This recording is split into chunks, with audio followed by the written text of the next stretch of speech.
गोव्याचे मुख्यमंत्री प्रमोद सावंत यांच्यावर अँजिओप्लास्टी करण्यात आलेली आहे। पुण्यातील रुबी हॉल क्लिनिक येथे हे ऑपरेशन केले गेलेले आहे। प्रमोद सावंत यांची प्रकृती सध्या स्थिर आहे। गोव्याचे मुख्यमंत्री प्रमोद सावंत यांच्यावर पुण्यामध्ये ऑपरेशन करण्यात आलेलं आहे। अँजिओप्लास्टीचं हे ऑपरेशन करण्यात आलं आहे। सध्या गोव्याचे मुख्यमंत्री प्रमोद सावंत यांची प्रकृती स्थिर असल्याची माहिती समोर येते आहे। पुण्यातील रुबी हॉल क्लिनिक येथे ही शस्त्रक्रिया करण्यात आलेली आहे।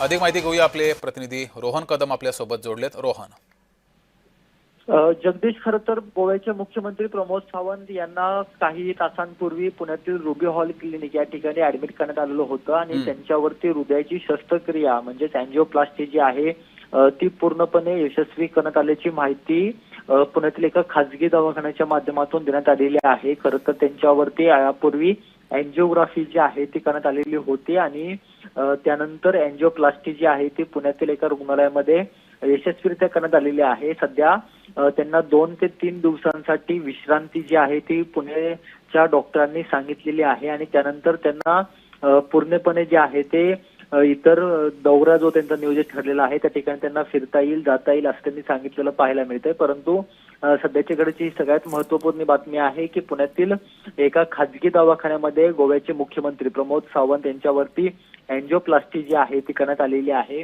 खरं तर मागील काही दिवसांपूर्वी देखील गोव्याचे मुख्यमंत्री प्रमोद सावंत जे आहेत ते पुणे दौऱ्यावरती आले होते, परंतु अचानक पद्धतीने छातीमध्ये दुखू लागलं, त्यामुळे ते पुण्यामध्ये दाखल झालेले होते आणि त्यानंतर त्यांच्यावरती अँजिओप्लास्टी जी आहे ती करण्यात आलेली आहे। रुग्णालयात दाखल केल्यानंतर डॉक्टरांनी त्यांची अँजिओग्राफी केलेली होती आणि त्यानंतर अँजिओप्लास्टी त्यांची प्रकृती आता स्थिर असल्याची माहिती सुद्धा समोर येते आहे। रोहन, धन्यवाद दिलेल्या माहितीबद्दल।